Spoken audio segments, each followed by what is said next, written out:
Man, that's amazing. So let's start with this, and we're going to be jumping all over the place. But they always say for the Black American, the African American who's born in America, won't you go back to Africa? They used to always say, won't you go back home? And they'd be like, well, I never been there. What would you prescribe that every person, Black person of melanated skin, go travel to Africa? And if so, where? Based on where you've been. Great question. Would I recommend that every African in the diaspora travel to Africa? I'm glad you said travel, because I thought you were going to say immigrate or relocate.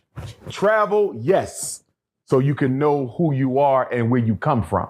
Connect with your roots, because that's spiritually necessary, that's psychologically necessary, that's politically necessary, that's socially necessary. Now, if you would have said immigrate, I would have said no, because as the Right Honorable Marcus Messiah Garvey said, I have no intention of taking all of you back to Africa.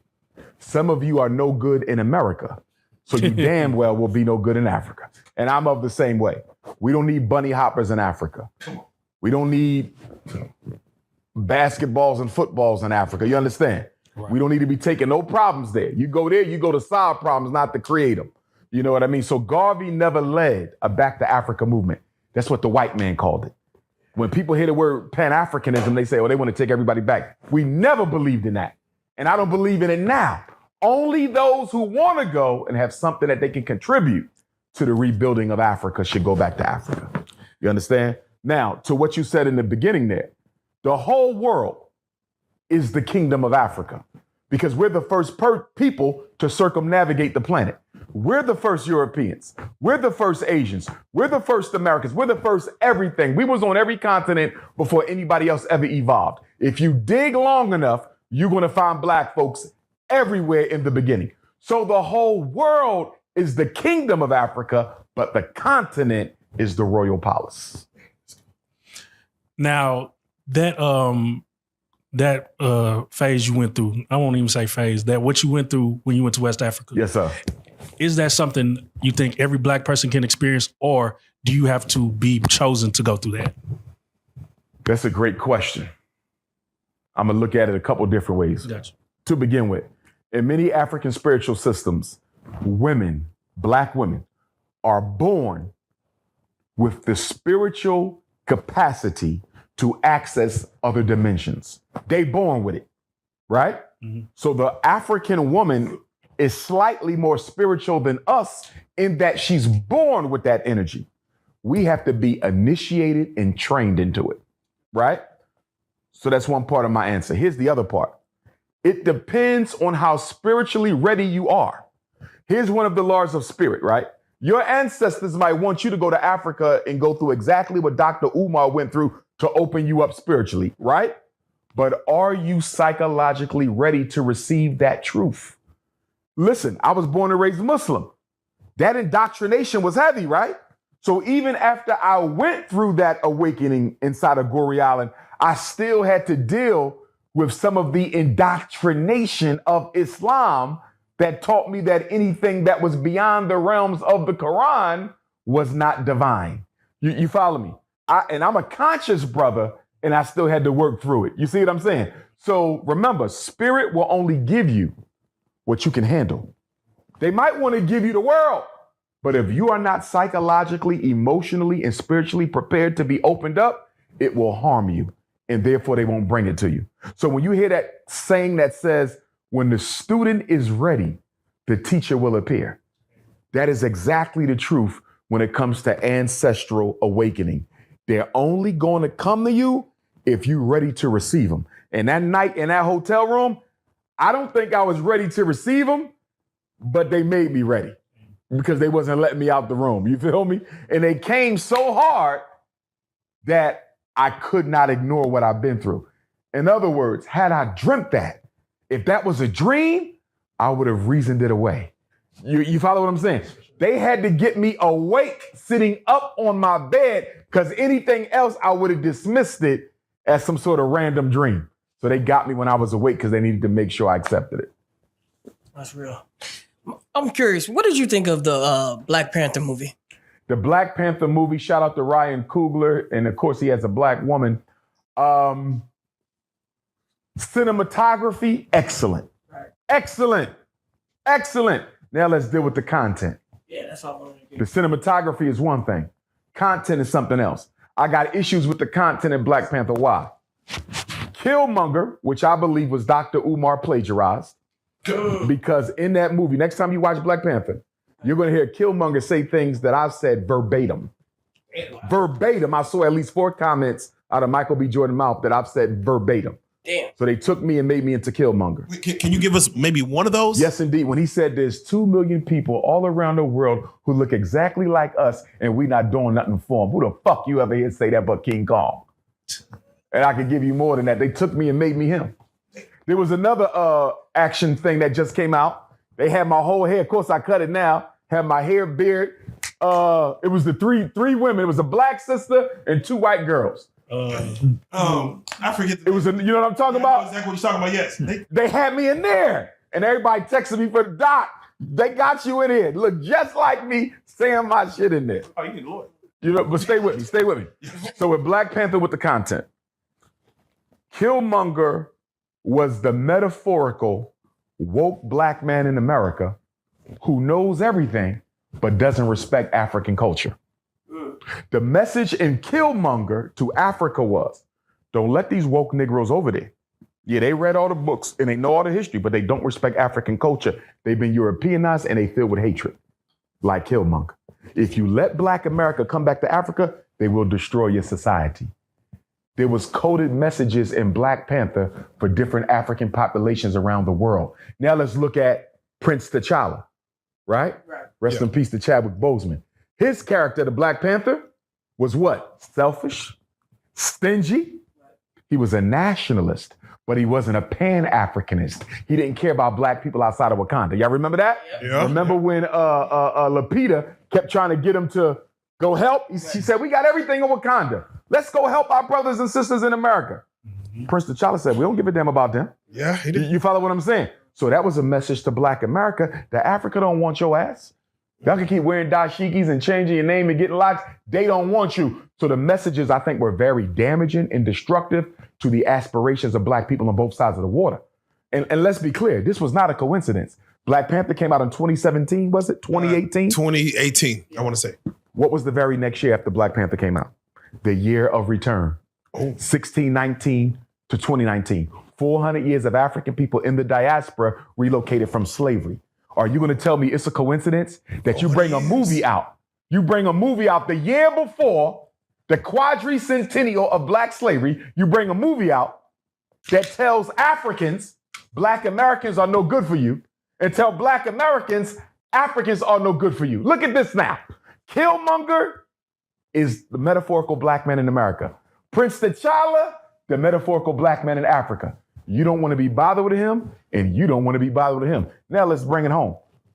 CIA agent Ross, remember the white boy? Yep. At the end of the day, he flies the plane in. He really saves the day. Can I ask y'all a question? How can a CIA agent be a hero in an African movie when the CIA assassinated every major black leader we had in America, Africa, Central South America, and the Caribbean? They got Maurice Bishop assassinated. They was implicated in Walter Rodney. They got Malcolm killed, King killed. They the ones who got Garvey thrown out of America. They the ones who had Patrice Lumumba assassinated. They helped Nelson Mandela get arrested. The CIA destroyed the Black Liberation Movement. And you mean to tell me you got a Black Panther movie Implanted with drugs. an organization responsible for killing every major black leader saves the fucking day? Now, listen, Congress, U.S. Congress, they have a committee for Hollywood. Guess what the job, I forget the name of it, but there's a congressional committee who oversees the movies that come out of Hollywood. And what do we know about the congressional committee? They will pay your movie studio to put content, characters, themes, and storylines in your movie that are favorable to American foreign policy. You're not going to tell me the FBI. Ryan Coogler cannot tell me that the FBI didn't have their fingerprints on Black Panther because the storylines was completely disgusting. I'm going to go one more. Let's go. For the Queendom. The movie's in Africa, right? Right. Can you tell me something? Why you didn't see a single black mother with a child in a 3-hour movie in Africa? There was no maternity in Black Panther. Where can you go in Africa and not see a woman with her baby? Message. You know why? You know why? Why is that? Because they are trying to create a mindset and an atmosphere in an ecosystem where black children no longer look to black on black heterosexual love. And so they strip Black Panther of black on black heterosexual love because they selling our children the rainbow agenda. Black Panther 1 was a CIA psyops, and Black Panther 2 followed up on it. I'll never forget Black Panther 2 because it came out on November the 11th of 22?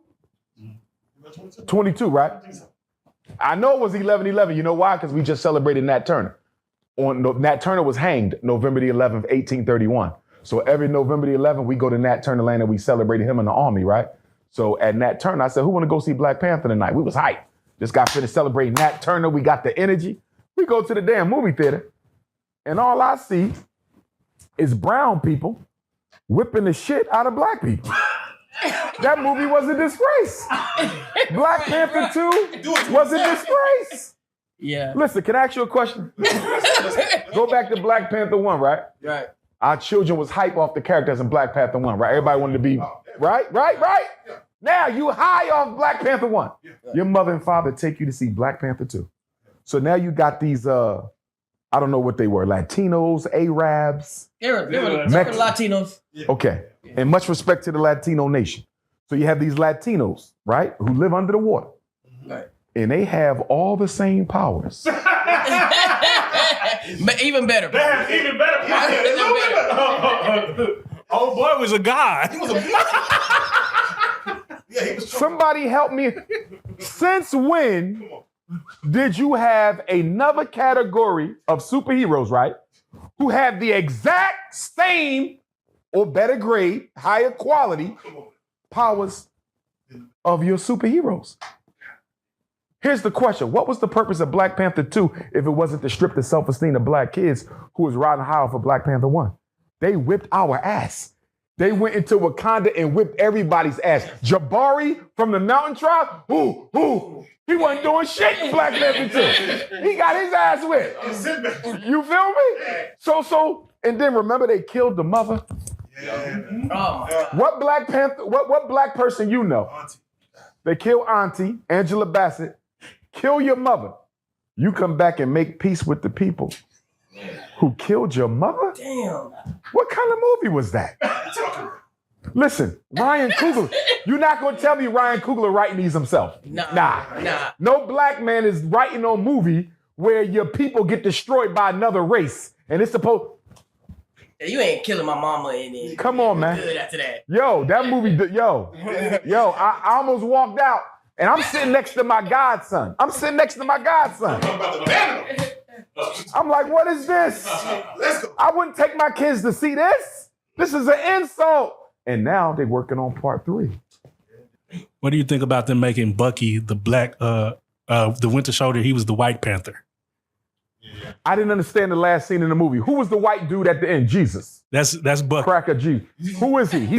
So he's the Winter Soldier in the comic book. That's Captain America. So he's America's his own character. He's his own character. What was he doing in the Panther movie at the end? What was he doing? Trying to cross over with Marvel. They was trying to cross over. You got me thinking. But in the comic book, he is known as the White Panther. That arm he has is vibranium, which is mined in Wakanda. That's what his arm is made of. I don't like it. Hold on. I got one more. So, what about the only presence? There was no strong black man presence in the movie. Oh, absolutely. And the fact, and shout out to the sister who plays Zuri, right? They turned her into the Panther. I didn't like that because black women need superheroes. Our daughters need them. Don't get me wrong, but you don't turn a black male superhero into a female superhero. You understand? That should have remained a man because what it said to me was, y'all not strong enough to lead the nation.